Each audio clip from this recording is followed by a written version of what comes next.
बच्चों, आज हम इस वीडियो में देखेंगे सूत्र निखिलम। इसमें आधार और उपाधार होते हैं। आधार किनको कहते हैं? 10, 100, 1000, 10,000, 1,00,000, 10,00,000 इत्यादि संख्याओं को आधार कहते हैं। उपाधार इनके बीच की संख्या 10 और 100 के बीच में संख्या जैसे आती हैं 20, 30, 40, 50, 60, 70, 80, 90 तक की संख्या है। उसके बाद 100 और 1000 के बीच की संख्या है। 100 के बाद जैसे 200, 300, 500, 800, 700, 900 ये सारी संख्या उपाधार हैं। 1000 के बाद 10,000 के 10,000 तक, 1000 और 10,000 के बीच में जैसे 2000, 3000 ये संख्याएं उपाधार कहलाती हैं। आधार में आते हैं 10, 100, 1000, 10,000, 1,00,000, 10,00,000 इत्यादि संख्याएं। उपाधार में 10 और 100 के बीच में 20, 30, 40, 50, 60, 70, 80, 90। उसके पश्चात 100 के बाद 200, 300 ये सारी संख्या, 400, 500, 600, 700, 800, 900 ये उपाधार हैं। 1000 और 10,000 के बीच में जो संख्या आती हैं 2000, 3000, 4000, 5000 ये सारी संख्याएं उपाधार हैं। अब हम देखते हैं आधार से विचलन ज्ञात करना। आधार से विचलन, आधार से विचलन कैसा लिखा जाता है?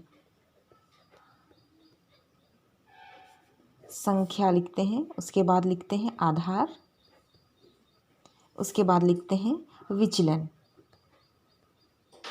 सूत्र निखिलम द्वारा गुणनफल तब ज्ञात किया जाता है जब दी हुई संख्याएं आधार या उपाधार के बहुत निकट हों। आधार या उपाधार से थोड़ी सी अधिक या थोड़ी सी कम हो, तब ऐसी संख्याओं का गुणनफल निखिलम सूत्र के द्वारा किया जाता है। जैसे कोई संख्या है 12, इसका आधार, ये संख्या किस आधार के पास में है? 10 के या 100 के? संख्या 12 किस संख्या के पास में है? 100 के या 10 के? ये 10 के पास में है तो इसका आधार है 10। ये संख्या 12 10 से 2 अधिक है, इसीलिए विचलन (2). 10 से 2 अधिक है, 12 10 से 2 अधिक है, इसीलिए इसका विचलन (2) लिखेंगे। एक संख्या है हमारे पास 9। 9 आधार 10 के पास में है, इसीलिए इसका आधार 10। किंतु अब देखिए 9 आधार 10 से छोटी है, तो कितनी छोटी है? आधार में से 9 को घटा देते हैं, आधार में से इस संख्या को घटा देते हैं तो कितना आता है? 1 आता है। तो इसका विचलन (1), क्योंकि ये संख्या 9 आधार 10 से कम है, 1 कम है, इसलिए विचलन (1). संख्या 15 हो तो विचलन क्या लिखेंगे? आधार लिखेंगे 10, चूँकि संख्या 15 10 से 5 अधिक है, इसलिए इसका विचलन (5). 8 संख्या 8 है तो इसका आधार 10, किंतु संख्या 8 10 से 2 कम है। 8 10 से 2 कम है, इसीलिए इसका विचलन (8). कोई संख्या है 104, संख्या है 104, इसका आधार होगा 100 और विचलन होगा ये 0,4, क्योंकि 4 100 से 4 अधिक है, इसलिए विचलन हम लोग लिखते हैं (0,4). (0,4) इसलिए क्योंकि आधार 100 में 2 0 हैं, आधार 100 में 2 0 हैं, इसलिए विचलन को भी हम 2 अंकों के रूप में लिखेंगे, 2 अंकों में लिखेंगे। यहाँ पर 10 में आधार में 1 शून्य था, इसलिए हम विचलन को 1 अंक के रूप में लिखे। आगे देखते हैं, यदि कोई संख्या है 102 तो इसका भी आधार 100 है और विचलन, क्योंकि 102 100 से 2 अधिक है, इसलिए इसका विचलन होगा धन 0.2 0.2, क्योंकि 100 में 2 ज़ीरो हैं इसलिए हम विचलन को भी 2 अंकों में लिखते हैं। यदि कोई संख्या हो 98, एक संख्या है 98, तो इसका आधार 98 आधार 100 के बहुत करीब है इसलिए इसका आधार 100 होगा। लेकिन 98 98 ये 100 से 2 कम है, 2 कम है तो इसका विचलन -0.2 होगा। कोई संख्या है 97, तो इसका भी आधार 100 होगा और इसका विचलन, क्योंकि 97 97 100 से 3 कम है, 100 में से 97 घटा लीजिए। यदि सीधे सीधे नहीं समझ में आता विचलन क्या लिखें, तो आधार में से 97 घटा लीजिए। कम है तो, यदि संख्या आधार से कम है तो घटा लेते हैं तो आता है 3, क्योंकि ये दी गई संख्या आधार से कम है इसलिए -0.3 0.3 इसलिए क्योंकि आधार में 2 शून्य है इसलिए हम विचलन को भी 2 अंकों में लिखते हैं। यदि कोई संख्या है 1003, तो इसमें आधार होगा 1000 और इसका विचलन हम लोग 3 अंकों के रूप में लिखेंगे। तो 1003 आधार से 1000 से अधिक है इसलिए धन 003। 1000 में 1 2 3 3 शून्य है इसलिए विचलन को भी हमने 3 अंकों में लिखा। यदि कोई संख्या है 998, 998 के बाद आता है 999, उसके बाद आता है 1000। इस तरह से 998 1000 के बहुत करीब है, तो 998 का आधार होगा 1000 और इसका विचलन लिखेंगे 1000 में से 998 को घटा के, तो 1000 में से 998 घटाने पर 2 आता है, तो विचलन होगा -0.02, क्योंकि 998 1000 से 2 कम है और 1000 में 3 ज़ीरो हैं इसलिए हम विचलन को 3 अंकों में लिखते हैं।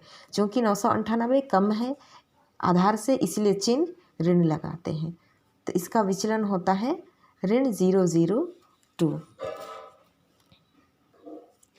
एक प्रश्न देखते हैं। 12 × 14 को सूत्र निखिलम से हल कीजिए, उत्तर की जांच भी कीजिए। तो अब हम हल करते हैं 12 × 14 को। 12 × 14 इस तरह से लिखते हैं, 12 के नीचे 14 लिखते हैं, सामने गुणा का चिन्ह लगाते हैं। सबसे पहले 12 का विचलन लिखते हैं।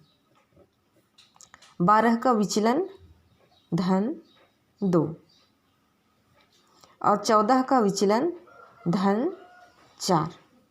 अब इनका आधार लिखते हैं, इन दोनों का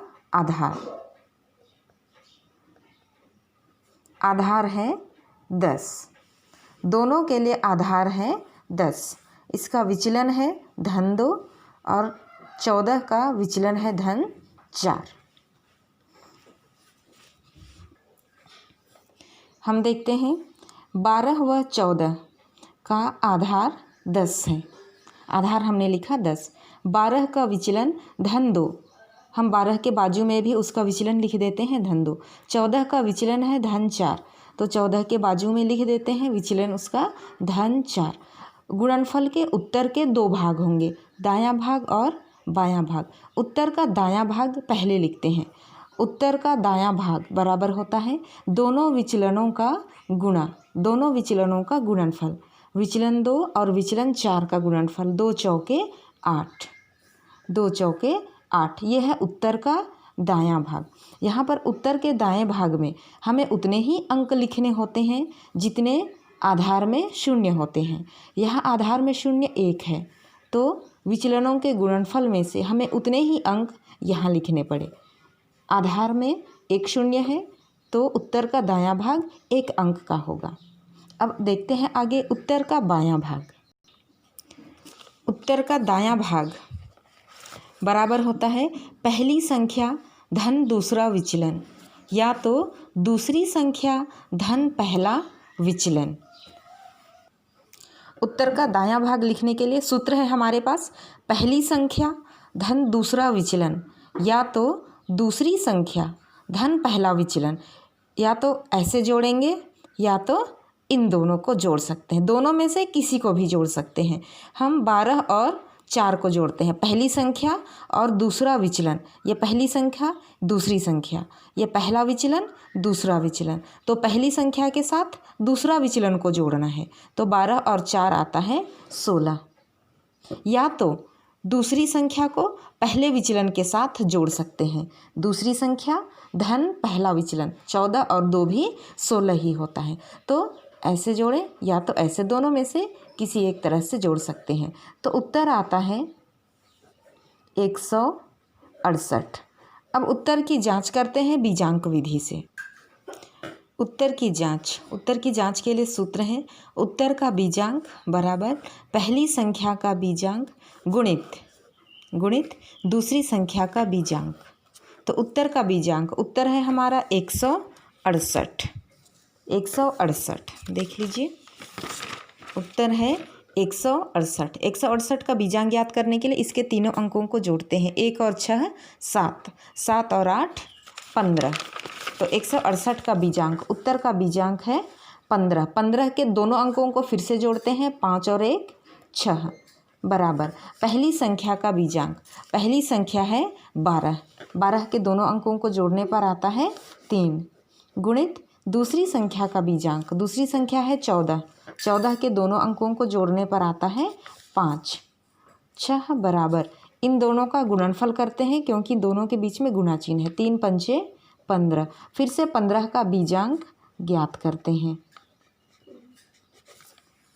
6 बराबर 15 का बीजांक 1 और 5 को जोड़ देते हैं तो आता है 6। दोनों पक्षों में बीजांक एक समान आता है, अतः हमारा उत्तर सही है।